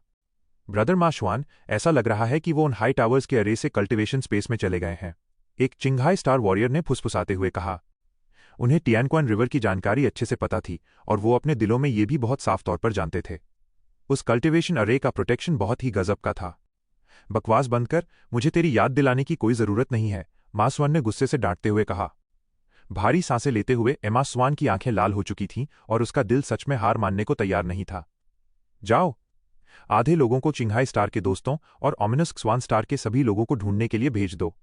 मैंने उसे एक तोहफा दिया है, बाकी सब यहीं रुकेंगे। मैं छू लिन को ऐसी मौत दूंगा कि उसे दफनाने के लिए कोई जगह भी नसीब नहीं होगी। मां स्वान की गुस्से भरी आवाज पूरे मैदान में गूंज उठी। किंघाई स्टार ने उसे रोकने का ऑर्डर दिया। वो तेजी से अपनी भारी भीड़ के साथ उठा और अपने टारगेट की तरफ उड़ गया। जब मा स्वान गुस्से से पागल हो रहा था तब चू लिन पहले ही कल्टीवेशन स्पेस में घुस चुका था। कल्टीवेशन स्पेस के अंदर एक बहुत बड़ा प्लेटफॉर्म था। इसके नीचे उफनती हुई ब्लू रिवर बह रही थी जिसमें चिपचिपी सांसों वाली गहरी नीली धुंध छाई थी। वो पूरा स्पेस टियानक्वान कॉन्डेंसेट से भरा हुआ था। ये अरे स्पेस एंशिएंट फोर्सेस अपने डिसाइपल्स को ट्रेन करने के लिए इस्तेमाल करती थीं। उनके स्ट्रेंथ स्टेज के लिए ये प्रोटेक्शन अरे एक एब्सोल्यूट डिफेंस था। जब तक इसे अंदर से खुद न खोला जाए, बाहर वाले लोग टावर को तोड़कर भी इसके अंदर नहीं घुस सकते थे। डिसाइपल होना, खासतौर पर किसी पुरानी फोर्स का डिसाइपल होना, सच में अच्छी किस्मत की बात है। छू लिन ने एक गहरी सांस छोड़ी। पर्पल मून ने हल्की सी त्योरियां चढ़ाईं। मुझे डर है कि वो लोग तुम्हें इतनी आसानी से नहीं जाने देंगे। फिर हम इस मुश्किल से कैसे निपटेंगे? चू लिन हंसा। उनकी टेंशन मत लो। एक बार जब वो टियानक्वान स्यूडो श्वान में ब्रेक थ्रू कर लेगा तो मा श्वान और चिंघाई स्टार जैसे लोग उसके सामने चींटियों से ज्यादा कुछ नहीं होंगे। चू लिन का यही प्लान था। अगर हम पानी के बहाव के खिलाफ प्रैक्टिस नहीं करेंगे तो हम साथ मिलकर प्रैक्टिस करेंगे। चू लिन अपनी जगह पर बैठ गया और उसने अपना जीन पैनल खोल लिया। हवा में मौजूद फ्री एनर्जी पर फोकस करते हुए उसने उस पूरे समंदर को निगलना शुरू कर दिया। पर्पल मून ने आराम से अपना सिर हिलाया। जब तक वो सुपरनैचुरल पावर्स को समझने के लिए return to the metaphysical realm में कदम नहीं रखती, तब तक इंटरस्टेलर फोर्सेज उसे एक कॉस्मिक ह्यूमन बीइंग नहीं मानेंगी। उसकी प्रैक्टिस सिर्फ एवोल्यूशन के लिए नहीं थी और वो किसी भी हालत में अपनी प्रैक्टिस को इग्नोर नहीं कर सकती थी। हुश! अचानक छू लिन के सिर के ऊपर एक छोटा सा वर्लपूल बन गया। वो गहरी नीली धुंध पहाड़ी तूफानों की तरह उफनने लगी और तेजी से उसकी तरफ खिंचने लगी। कल्टीवेशन स्पेस के बाहर बिना किसी शोर शराबे के 2 दिन बीत गए। पिछले 2 दिनों में बहुत सारे स्ट्रांग लोग उस उफनती हुई टियानक्वान रिवर को देखकर पूरी तरह से चौंक गए थे। वो बेशकीमती टियानक्वान कॉन्गजियांग किसी शहद की तरह था जिसे पाने के लिए हर कोई लालची हो रहा था। पर बुरी किस्मत से नदी के किनारे बहुत सारे म्यूटेंट कॉर्प्सेस बैठे हुए थे। टियानक्वान कॉन्गजियांग का एक घूंट पीने के लालच में कई लोग मारे गए और उन म्यूटेंट कॉर्प्सेस का खाना बन गए। ये म्यूटेंट कॉर्प्सेस सच में लोगों की हिम्मत तोड़ रहे थे। ये बिल्कुल वैसा ही था जैसे किसी रेगिस्तान के मुसाफिर को पानी का एक झरना मिल जाए, पर उस पानी में अनगिनत जानलेवा जहरीले कीड़े तैर रहे हों। इस नज़ारे ने लोगों को हताश कर दिया था और वो बस अपना सिर पीटकर ठंडी सांसें ले रहे थे। जल्द ही लोगों की नज़र उस नदी, उन ऊंचे टावर्स और कल्टीवेशन अरे पर पड़ी। इस खोज ने हर तरफ एक सनसनी फैला दी और लड़ाइयों का एक अंतहीन सिलसिला शुरू हो गया। हर टावर के पास हारने वालों की अनगिनत लाशें बिछी हुई थीं। जब टियानक्वान रिवर की वजह से एक खौफनाक लड़ाई छिड़ गई तब बहुत सारे ताकतवर लोगों ने उस टावर को घेर लिया जहां चू लिन मौजूद था। उनमें से उनका लीडर मा स्वान था जिसे छू लिन ने बुरी तरह चढ़ाया था। मा स्वान, क्या छू लिन सच में यही है? एक खौफनाक चेहरे वाले लंबे आदमी ने टावर के नीचे देखा और फिर अपना सिर घुमाकर अपने बगल में खड़े आदमी की तरफ देखा। मा स्वान हंसा और बोला, मैंने उसे खुद इस टावर के अंदर जाते देखा है। ये एकदम पक्की खबर है। ब्रदर लियू हाओ, पिछली बार आपने कहा था ना कि आप ऑमिनस स्वान स्टार का सीक्रेट कलेक्शन हासिल करना चाहते हैं। उस लड़के ने फियर्स क्वान स्टार के हाथों से उनका unique absolute shadow golden body छीन लिया है। वो आपको कभी निराश नहीं करेगा। Absolute shadow golden body. Liu हाओ का चेहरा एकदम सर्द हो गया। जब से मैंने सुना है कि ये लड़का इस सीक्रेट कलेक्शन का इस्तेमाल कर सकता है, मेरी नज़र उसी पर थी। अब आखिर वो मेरी पकड़ में आ ही गया। लियू हाओ ने एक बार ऑमिनस स्वान स्टार के स्ट्रांग लोगों के हाथों मात खाई थी। तब से वो ऑमिनस क्वान स्टार की रॉयल फैमिली के उस the golden body of the shadow के पीछे पागल था। ऑमिनस क्वान स्टार का सीक्रेट छीनने का सीधा मतलब पूरे स्टार से जंग मोल लेना था। इसमें कोई शक नहीं था कि छू लिन से शुरुआत करना सबसे सेफ और बढ़िया तरीका था। ये टावर बहुत बढ़िया है। अगर तुम छू लिन को मार दोगे तो इसमें मेरे जाओ की हिस्सेदारी भी होनी चाहिए ना? एक आंख वाले बूढ़े आदमी ने एक खौफनाक मुस्कान के साथ कहा। मा स्वान ने झुककर जवाब दिया, मिस्टर जाओ, आप एक बेहद मशहूर इंसान हैं। जाहिर सी बात है कि आप इस टावर की पोजीशन के लिए लड़ने के पूरी तरह से काबिल हैं। लियू हाओ ने उस बूढ़े जाओ वुवे पर एक नज़र डाली और फिर ठंडी सांस छोड़ते हुए बोला, मा स्वान, तुमने एक अकेले चू लिन को मारने के लिए कितने लोगों को बुला रखा है? मैंने सुना है कि तुमने ऑमिनस स्विंगसिंग के पास भी किसी को भेजा है। मा स्वान का चेहरा शर्मिंदगी से लाल हो गया। उसमें अपनी बेइज्जती की कहानी सुनाने की हिम्मत नहीं थी। सुना है कि ऑमिनस श्वांगसिंग का general Feng Yuan returning to the metaphysics के रेल में ब्रेक थ्रू करने ही वाला है। अचानक एक आवाज गूंजी। फेंग युआन असल में वही ब्लैक आर्मर वाला जनरल था। लोगों के चेहरे पूरी तरह से हैरानी से भरे हुए थे। टियानक्वान स्यूडो श्वान से लेकर return to the metaphysical realm तक पहुंचने के लिए गॉड्स वर्चुअल रॉबरी से गुजरना पड़ता था और अपने शरीर को निहिलिज्म की मार झेलने के काबिल बनाना पड़ता था। उन सबने एडवांस्ड टियानक्वान स्यूडो श्वान के पीरियड में आने वाले स्टॉर्म और थंडर डिजास्टर का सामना किया था। भले ही किसी तरह जिंदा बचने के लिए उस रॉबरी को बर्दाश्त कर लिया जाए, पर फिर निहिलिज्म का क्या होगा? उनकी अभी की ताकत के हिसाब से अगर वो गॉड्स वर्चुअल रॉबरी को पार करने की जबरदस्ती कोशिश करते हैं तो 10 में से 9 बार सीधा मौत ही मिलेगी। इसीलिए ये सुनकर कि Feng Yuan gods virtual robbery को पार करने के काबिल हो चुका है, हर किसी का दिल भयंकर जलन और ईर्ष्या से जलने लगा था। सिर्फ एमा स्वान ही अपने मन में हंस रहा था। उस छू लिन ने हर जगह दुश्मनी मोल ले ली थी और फेंग युआन को भी बहुत बुरी तरह से जलील किया था। अगर फेंग युआन ब्रेक थ्रू करके return to the metaphysical realm में पहुंच गया और उसने चू लिन को मार दिया तो क्या उसे पकड़ना आसान नहीं हो जाएगा? मां स्वान की जहरीली आंखें नीचे टावर को घूर रही थीं और उसके होठों के किनारे एक खुखार मुस्कान में मुड़ गए। उसे जैसे अपना फ्यूचर साफ दिखाई दे रहा था, जहां एक दिन चू लिन जमीन पर किसी मरे हुए कुत्ते की तरह पड़ा होगा। चू लिन, अगर तुझमें हिम्मत है तो उस कल्टिवेशन स्पेस में ही छुपा रहे और बाहर मत आना। देखते हैं कि किसमें ज्यादा पेशेंस है, तुझमें या हम में। कल्टिवेशन स्पेस के अंदर पर्पल मून की सांसें साफ तौर पर भारी होती जा रही थीं। चू लिन के भारी मात्रा में टियानक्वान कॉन्गजेंग निगलने से एकदम अलग। जीयूए ने पहले ही शांति से टियानक्वान स्यूडो श्वान में ब्रेक थ्रू कर लिया था। वहां कोई भारी शोर शराबा नहीं था और ना ही कोई रुकावट थी। यही पर्पल कोर क्लैन का सबसे बड़ा फायदा था। पर्पल मून को अपनी ट्रेनिंग पूरी करते देख चू लिन ने तुरंत अपने हाथ पैर ढीले छोड़ दिए। हुला। नदी से बहता हुआ उफनता टियानक्वान कॉन्ग्लूटिनेटेड स्लरी नीचे गिरा और उसने बैठे हुए चू लिन के शरीर को पूरी तरह से ढक लिया। नदी का पानी खुली आंखों से देखने पर भी तेजी से कम होता नजर आ रहा था और बस एक ही पल में चू लिन की सांसें आसमान छूने लगीं। दहाड़ गूंजी। हवा में बिजली कड़कने और तूफानी दहाड़ की आवाज गूंजने लगी। विंड और थंडर। पर्पल मून ने हैरानी से ऊपर देखा। भले ही वो इसका सामना करने के काबिल नहीं थी, पर उसने सुन रखा था कि टियानक्वान स्यूडो श्वान को पार करते वक्त फेल होने का बड़ा रिस्क होता है। एक बार अगर wind and thunder formula fail हो गया तो ना सिर्फ इंसान का कल्टिवेशन लेवल पीछे चला जाता है, बल्कि उसके शरीर को भी भयंकर चोट पहुंचती है। दहाड़ गूंजी। Bang bang. दो जोरदार बिजलियां सीधे छू लिन से आ टकराईं, पर छू लिन अपनी जगह से जरा भी नहीं हिला। वो आराम से उस बिजली की मार का मजा ले रहा था। जहां बिजली आकर गिरी थी वहां छू लिन की पीठ पर हल्का सा प्लाज्मा नजर आ रहा था। उसने विंड एंड थंडर रॉबरी की ताकत को पूरी तरह से निगल लिया था। जब से चू लिन ने लाइटनिंग के एलिमेंट पर अपना कंट्रोल किया था, तब से उसे थंडर का कोई खौफ नहीं रह गया था।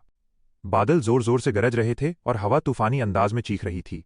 उस तंग सी जगह में बीच बीच में सिल्वर लाइट चमक उठती थी।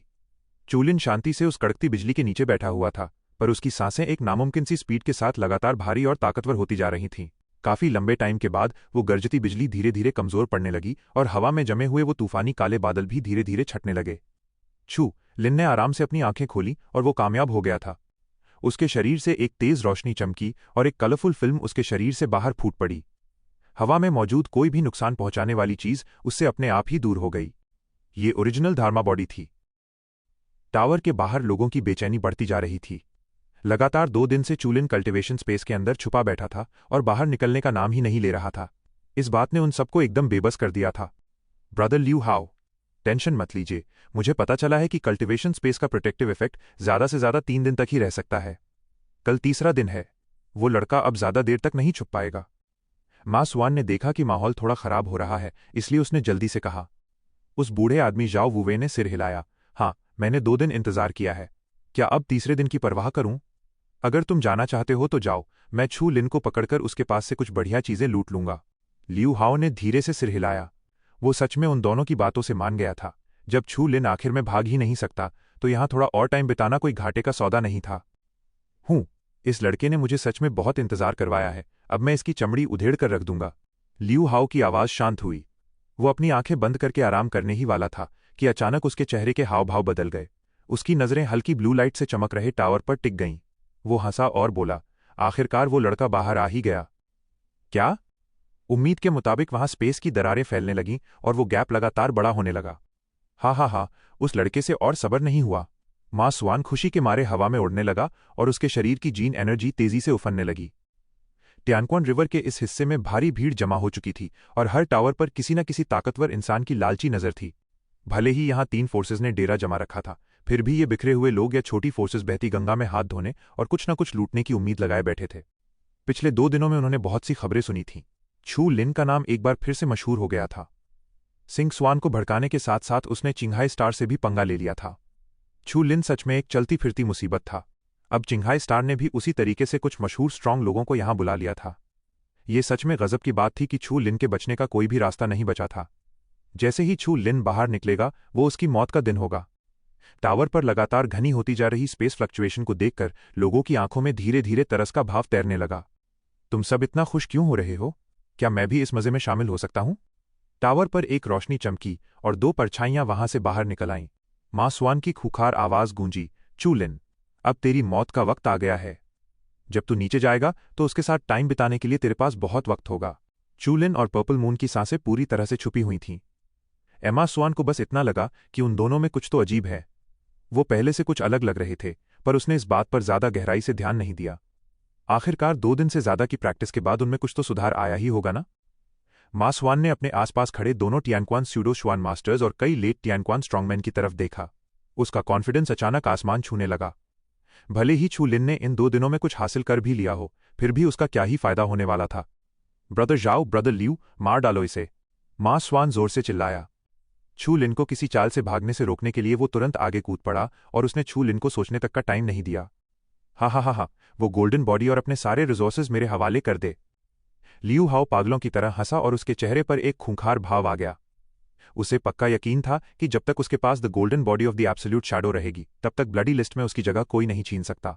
शातिर जाओ वुवे पहली बार में आगे नहीं बढ़ा। उसे हल्का सा एहसास हो रहा था कि कुछ गड़बड़ है। चू लिन एक और दिन प्रैक्टिस कर सकता था। फिर वो वक्त से पहले ही ट्रेनिंग स्पेस से बाहर क्यों आ गया? पर बस एक ही पल में जाओ वुवे का शक लालच में दब गया। उसे कोई परवाह नहीं थी कि वजह क्या है। इस वक्त उनका मेन काम चू लिन को जल्दी से मारना और टावर की ट्रेनिंग पोजीशन पर कब्जा करना था। वो तीनों टियानक्वान स्यूडो स्वान थे, क्या फिर भी वो एक अकेले चू लिन को नहीं हरा सकते थे? वो बेचैनी वाली फीलिंग तुरंत दूर उड़ गई। लोगों की उस तरस खाती और दुखी भीड़ के बीच जाओ वुवे तेजी से आगे बढ़ा और उसने बिना किसी रहम के छू लिन पर हमला कर दिया। सब अपने मन में अफसोस जता रहे थे। शायद अब से छू लिन का नाम पूरी तरह से मिट जाएगा। इसके बाद किसे याद रहने वाला था कि उसने क्या क्या किया था? वो तीनों किसी खूंखार शिकारी परिंदे की तरह एक गजब की रफ्तार के साथ हवा में उड़े और उनकी उफनती हुई जीन एनर्जी बाहर फूट पड़ी। इस भयंकर झटके से नदी में बहने वाला टियानक्वान स्लरी भी बड़ी बड़ी लहरों में उफनने लगा। टियानक्वान स्यूडो श्वान के 3 मास्टर्स ने एक साथ हमला किया था, जिससे आसमान में हल्का सा अंधेरा छा गया। उन सब ने अपनी पूरी जीजान लगा दी थी और वो जिंदा छू लिन को वहीं कुचलकर मार देना चाहते थे। झेंग! जैसे ही जियुए ने अपनी कर्व्ड ब्लेड बाहर निकाली, वो चू लिन के सामने आकर खड़ी हो गई और उसकी जीन एनर्जी भी हल्की सी बाहर निकल आई। तुम्हें कुछ करने की जरूरत नहीं है, मुझे संभालने दो, छू लिन ने हल्की सी मुस्कान के साथ कहा और आराम से उसके सामने आ गया। तुम अकेले उन तीनों से कैसे लड़ सकते हो? ये छू लिन बहुत ज्यादा मगरूर है। शुरुआत में ओमिनस श्वान सिंह के किंग की ताकत इतनी खुखार नहीं थी। इस छू लिन को सच में नहीं पता कि मौत कैसे आती है। हा, हो सकता है इस लड़के के पास कोई और चाल हो, पर मुझे ये बिल्कुल पसंद नहीं आया। चूलिन की इस हरकत से टियनक्वान रिवर के आसपास खड़े लोगों के बीच जाहिर तौर पर बहुत सी बातें होने लगीं। यहां मौजूद लोगों ने चू लिन की ताकत के लेवल के बारे में पता लगा लिया था। ये बात उन्हें हैरान कर चुकी थी कि चू लिन लॉर्ड इन वाइट से लड़ सकता था, पर इसी वजह से उन्हें पक्का यकीन था कि छू लिन अकेले मासवान और बाकियों का मुकाबला नहीं कर पाएगा। आखिरकार वो 3 लोग थे। उसी तरह हमला करने के लिए तैयार एमाक्सवान भी हल्का सा चौंका और फिर खुशी से पागल हो गया। अगर चू लिन जिवे को लड़ाई में शामिल करता तो उन्हें थोड़ी मुश्किल हो सकती थी, पर अब जब ये लड़का अकेले ही उन तीनों से लड़ने वाला था तो इसका मतलब वो खुद ही अपनी मौत को बुलावा दे रहा था। मार डालो! लियू हाउ जोर से दहाड़ा और उसके चेहरे पर एक सर्द और खौफनाक भाव उभर आया। लिंग शाओ दफा, lethal gun, you long seal. उन तीनों के चेहरे किसी शैतान की तरह लग रहे थे। उनका पहला वार ही जानलेवा था और टियनक्वान रिवर के ऊपर आसमान में खूंखार जीन एनर्जी उफनने लगी। जोरदार धमाका हुआ। उन तीनों टियनक्वान स्यूडोश्वान स्ट्रांगमैन ने अपनी पूरी ताकत से हमला किया। पलक झपकते ही चू लिन पर तबाह कर देने वाली जीन एनर्जी की बारिश हो गई। इस तरह की एनर्जी के घेरे में आने के बाद चू लिन के लिए मुड़कर भागना एकदम नामुमकिन था। छू लिन ने अपनी नजरें उठाईं और उन तीनों की तरफ देखा। एक मुस्कान के साथ उसके शरीर में जमा हुई जीन एनर्जी बाहर फूट पड़ी। पूरी दुनिया उसकी जीन एनर्जी के सामने कांप उठी और हवा में एक जोरदार चीख गूंज गई। बूम! चू लिन के चारों तरफ वो पावरफुल जीन एनर्जी दहाड़ने लगी जो मार्क्सवान और उन दोनों की ताकत से कहीं ज्यादा भयंकर थी। टियांगक्वान स्यूडोश्वान अपने दिल की गहराइयों में एमा स्वान बुरी तरह दहल गया। खास तौर पर एमा स्वान को यह बात बहुत अच्छे से पता थी कि उस वक्त चू लिन सिर्फ लेटर पीरियड ऑफ टियांगक्वान में था और टियांगक्वान की फॉल्स मिस्ट्री तक पहुंचने में उसे अभी भी थोड़ा वक्त लगना था। वो सिर्फ 2 दिन में टियांगक्वान स्यूडोश्वान में ब्रेक थ्रू कैसे कर सकता था? और वो स्टॉर्म एंड थंडर डिजास्टर कहाँ गया? शुरुआत में एमा श्वान ने स्टॉर्म एंड थंडर डिजास्टर से जिंदा बचने के लिए कई महीनों तक तैयारी की थी। इतनी तैयारी के बाद भी वो किसी तरह मरते मरते बचा था। तो फिर ये लड़का सिर्फ 2 दिन में फेक टियांगक्वान कैसे बन गया? डरो मत, लियू हाओ ने जल्दी से कहा। भले ही ये लड़का पहले ही टियांगक्वान स्यूडो मिस्ट्री में पहुंच गया हो, पर अगर उसे ओरिजिनल धार्मा बॉडी को समझने का टाइम ही नहीं मिला तो इसका क्या फायदा? बात तो सही थी। भले ही माँ श्वान और जाओ वुवे अंदर ही अंदर बेचैन थे, पर जब उन्होंने सोचा कि ओरिजिनल धर्मा बॉडी ही टियानक्वान स्यूडोमिस्ट्री का असली एसेंस है, तो उन्हें लगा कि इस ब्रेक थ्रू का फायदा सिर्फ फिजिकल क्वालिटी बढ़ाने तक ही सीमित है। क्या तुम इसी की बात कर रहे हो? चू लिन के शरीर से एक सतरंगी रोशनी चमक उठी। वो तीनों एकदम सुन रह गए। चू लिन ने सिर्फ 2 दिन में स्टॉर्म एंड थंडर डिजास्टर ही पार नहीं किया था, बल्कि उसने ओरिजिनल धर्मा बॉडी को भी समझ लिया था। क्या ये कुछ ज्यादा ही खौफनाक नहीं था? उन तीनों के दिल में खौफ बैठ गया था और उन्हें लगने लगा था कि इस बार उन्होंने किसी बहुत बड़ी मुसीबत से पंगा ले लिया है। लियू हाओ ने एक बार फिर अपने दांत पीसे। आज उसने चू लिन से दुश्मनी मोल ले ली थी और अब उन्हें इससे कोई फायदा नहीं मिलने वाला था। सबसे बड़ी बात यह थी कि चू लिन के पास जूइंग गोल्डन बॉडी थी। उसे किसी भी हाल में ऑमिनस श्वानसिंग के लोगों के आने से पहले वो जूइंग गोल्डन बॉडी हासिल करनी ही थी। लियू हाओ फिर से चिल्लाया, डरो मत, चू लिन को हाई लेवल स्किल सीखने का टाइम और मौका बिल्कुल नहीं मिला होगा, उसकी कॉम्बैट इफेक्टिवनेस अभी नहीं बढ़ी है। चू लिन ने जैसे ही अपना हाथ भींचा, जिन टाओ का गोल्डन जायंट हैंड सबके सामने आ गया। उसने चू लिन के फायर चार्म गोल्ड को पूरी तरह से एब्जॉर्ब कर लिया था। अब ये गोल्डन टाओ जायंट हैंड पहले से कहीं ज्यादा खतरनाक हो चुका था। उस जायंट हैंड के अचानक सामने आने से लियू हाओ की धड़कनें जैसे रुक सी गईं। हवा में लटकता उसका शरीर बुरी तरह कांपने लगा, जैसे वो अभी आसमान से नीचे गिर पड़ेगा। ऐसा कैसे हो सकता है? वो विशाल हथेली उसके सबसे पावरफुल किलिंग मूव से भी ज्यादा खूंखार थी। इस लड़के की स्किल इतनी स्ट्रांग कैसे हो सकती है? लियू हाओ जोर जोर से सांसें ले रहा था। उसके माथे से पसीने की बड़ी बड़ी बूंदें टपक रही थीं। उसने कुछ बोलने के लिए अपना मुंह खोला, पर उसके गले से सिर्फ हो की सूखी आवाज ही बाहर आई। लियू हाओ के गले को सूखते देख जाओ वुवे तुरंत चिल्लाया, लियू शाओजी, कुछ मत बोलो। छू लिन ने अपना सिर हिलाया और उन तीनों की तरफ देखा जो पहले से ही खौफ में पागल हो रहे थे। मैंने तुम लोगों को कुछ ज्यादा ही समझ लिया था। चू लिन ने आराम से अपना हाथ उठाया और वो गोल्डन जायंट हैंड भी चू लिन के इशारे के साथ ऊपर उठ गया। चू लिन ने अपनी हथेली हल्के से नीचे की तरफ घुमाई और उस गोल्डन जायंट हैंड ने जोरदार थप्पड़ जड़ दिया। भागो, अपनी पूरी ताकत लगा दो, lethal gun, you long seal. एक जोरदार दहाड़ गूंजी। उस उफनती हुई जीन एनर्जी के साथ उस गोल्डन जायंट हैंड ने सीधे उन तीनों के हमले को कुचलकर रख दिया और उनकी ओरिजिनल धर्मा बॉडीज भी तुरंत टूटकर बिखर गईं। मुंह से खून उगलते हुए वो तीनों शरीर दूर जा गिरे। एक जोरदार धमाका हुआ। टियांगक्वान रिवर के सामने 3 गड्ढे बन गए और वो सब सिर्फ एक ही वार में हार चुके थे। वहां कोई लंबी लड़ाई नहीं हुई, कोई बचाव या पलटवार नहीं हुआ, बस एक ही वार काफी था। ये अंजाम हर किसी की सोच से बिल्कुल परे था। टियांगक्वान रिवर के पास खड़े सभी लोग एकदम सुन रह गए थे। अपने सामने का ये नजारा देखकर वो पूरी तरह से सदमे में थे। एक ही वार ने 3 टियांगक्वान स्यूडो स्वान की मिलीजुली ताकत को हरा दिया था। चू लिन किस लेवल पर पहुंच चुका था? उन्हें लगा कि ऐसा सिर्फ वही लोग कर सकते हैं जिन्होंने सुपरनैचुरल पावर्स को समझकर खुद को इवॉल्व कर लिया हो। एक कड़कड़ाहट की आवाज आई। चू लिन ने अपनी उंगलियों से चुटकी बजाई और 3 डार्क पर्पल ब्लैक फ्लेम्स नीचे बने गड्ढों की तरफ तेजी से बढ़ गईं। दुश्मन के साथ सुलूक करने का मतलब उसे जड़ से मिटाना होता है। दुश्मनों को मारते वक्त चू लिन ने कभी कोई रहम नहीं दिखाया था। अब जब उसने हाथ उठा ही लिया था तो वो उन्हें पूरी तरह से खत्म करके ही दम लेगा। चू लिन के शांत चेहरे पर खून की प्यास साफ छलक रही थी, जिसे देखकर लोगों की रूह कांप उठी। गड्ढे में पड़े एमा स्वान को सिर्फ अपनी टूटी हुई हड्डियां ही नजर आ रही थीं। ब्रदर फेंग युआन, आइए और हमें बचाइए। हवा को चीरते हुए एक काली रोशनी तेजी से आगे बढ़ी। उसने उन तीनों डार्क फ्लेम्स को हवा में ही बिखेर दिया और फिर मुड़कर चू लिन पर हमला कर दिया। चू लिन की आंखें सिकुड़ गईं और उसने अपनी हथेली घुमाई। वो गोल्डन जायंट हैंड सामने आया और उसने उस आती हुई काली रोशनी को अपनी हथेली में दबोच लिया। एक तेज आवाज आई। उस लगभग ना टूटने वाले गोल्डन जायंट हैंड के बिल्कुल बीचों बीच एक छोटा सा काला गड्ढा बन गया था। क्या ऑमिनस युआन का black armour general Shenshu robbery से जिंदा बच गया है? क्या अब वो return to the metaphysical realm का एक स्ट्रांग इंसान बन चुका है? टियांगक्वान रिवर के चारों तरफ खड़े जो लोग चू लिन की बढ़ती ताकत से सदमे में थे, वो एक एक करके होश में आने लगे और ठंडी सांसें भरते हुए दूर देखने लगे। हवा के चीखने की आवाज के साथ ही जीन एनर्जी की एक बेहद पावरफुल लहर उनकी तरफ आ रही थी, जिसका खौफ सबके चेहरों पर साफ दिख रहा था। ये ऑमिनस श्वानचिंग है। सुना है कि फेंग युआन रिटर्न टू श्वानजिंग में पहुंच चुका है, भले ही किसी को ना पता हो कि उसे मैजिक पावर मिली है या नहीं। क्या गजब की बात है। पूरे ईस्टर्न रीजन में रिटर्न टू श्वानजिंग के लेवल पर पहुंचना अपने आप में सबसे बड़ी बात है। ये फेंग युआन सच में सिंग स्वान का एक इकलौता जीनियस कहलाने के लायक है। चू लिन ने अभी अभी स्टॉर्म एंड थंडर डिजास्टर पार किया है और दूसरी तरफ फेंग युआन ने शेंचू रॉबरी पार कर ली है। हाँ, इस चू लिन की किस्मत सच में बहुत खराब है। मुझे ऐसा नहीं लगता। क्या पता चू लिन इसका भी सामना कर ले। आखिर में जीत किसकी होगी ये अभी कोई नहीं जानता। हवा को चीरने की वो आवाज बहुत खूंखार थी। आखिर में आसमान में बहुत सारी परछाइयां उभर आईं। जब लोगों ने उन्हें देखा तो हर तरफ हंगामा मच गया। उन दर्जनों लोगों में सबसे आगे फेंग युआन था। उसने हमेशा की तरह अपना ब्लैक आर्मर पहना हुआ था। जब कोई स्टेज पर पहुंच जाता है तो उसे लॉर्ड के इशारों पर नाचने की जरूरत नहीं होती, बल्कि काफी हद तक सामने वाले को ही उसके ऑर्डर मानने पड़ते हैं। फेंग युआन के काले बालों में हल्का सा सुनहरा रंग मिल गया था। उसकी आंखें पूरी तरह से गोल्डन हो चुकी थीं, जैसे उसने कोई खूबसूरत लेंस पहन लिए हों। Life evolution. एक समझदार इंसान ने तुरंत इस निशानी को पहचान लिया। भले ही उसने प्रैक्टिस में खुद को इवॉल्व कर लिया हो, पर फेंग युआन का रूप पूरी तरह से बदल चुका था। इसका पक्का मतलब था कि उसने मैजिक पावर को समझ लिया है। फेंग युआन के सामने आते ही उसकी सर्द नजरें सीधे छू लिन पर टिक गईं। उसके चेहरे के हाव भाव पहले हल्के से रुके और फिर उसने एक ठंडी सांस छोड़ी। साफ था कि उसने भी छूलिन की आसमान छूती हुई ताकत का अंदाजा लगा लिया था।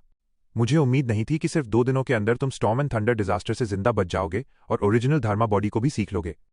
फेंग युआन की आंखें एकदम ठंडी थीं और उसने एक एक शब्द चबाते हुए अपनी नजरें छू लिन पर गड़ा रखी थीं। फेंग युआन के पीछे खड़े वांग ये और एल्डेस्ट प्रिंस पूरी तरह से डरे हुए और हैरान थे, खासतौर पर प्रिंस इन वाइट। उसे अपनी आंखों पर यकीन नहीं हो रहा था। जिलिन सिटी में चूलिन सिर्फ अपने मिस्टीरियस तरीकों से ही उसका सामना कर पाया था, और अब वो इस मुकाम तक पहुंच चुका था। चूलिन ने हल्की सी मुस्कान के साथ जवाब दिया, तुम भी 2 दिनों में शेंशू रॉबरी को पार कर सकते हो। इस बात ने मुझे भी हैरान कर दिया है। फेंग युआन ने धीरे से सांस छोड़ी और बोला, अगर तुम दोस्त होते तो कोई बात नहीं थी, पर अब जब तुमने हमसे दुश्मनी मोल ले ही ली है तो तुम्हें जड़ से मिटाना ही होगा, वरना आगे चलकर मुसीबतें कभी खत्म नहीं होंगी। फेंग युआन ने अपना मुंह खोला और उसके आरी जैसे तेज नुकीले दांत बाहर आ गए। ये साफ था कि उसने जिस मैजिकल पावर को हासिल किया था उसने उसके दांतों का आकार बदल दिया था। छू लिन की इतनी तेजी से बढ़ती ताकत ने फेंग युआन को खतरे का एहसास दिला दिया था। अगर वो इस बार चूक गया तो फेंग युआन को भी यकीन नहीं था कि वो दोबारा छू लिन से जीत पाएगा या नहीं। मैंने भी यही सोचा है। छू लिन हंसा, उसका मर्डर करने का इरादा बिल्कुल भी छुपा हुआ नहीं था। लड़ाई शुरू होने से पहले ही उन दोनों के बीच एक खूंखार माहौल फैल चुका था। मा स्वान और बाकी लोग किसी तरह गड्ढे से रेंगकर बाहर निकले। वो तीनों छू लिन के उस वार से पूरी तरह सदमे में थे। अब उन्हें समझ आ गया था कि छू लिन के पास उन्हें एक ही वार में जान से मारने की ताकत है। वो सब बुरी तरह से डरे हुए थे। छू लिन इतना खूंखार था कि उनकी इस लड़ाई में शामिल होने की कोई औकात नहीं थी। उन्हें पक्का यकीन नहीं था कि अगर उन्होंने अपनी मर्जी से हिलने की कोशिश भी की तो छू लिन उन्हें अपना शिकार बनाएगा या नहीं। बस यही उम्मीद थी कि जनरल फेंग युआन छू लिन को मार दे।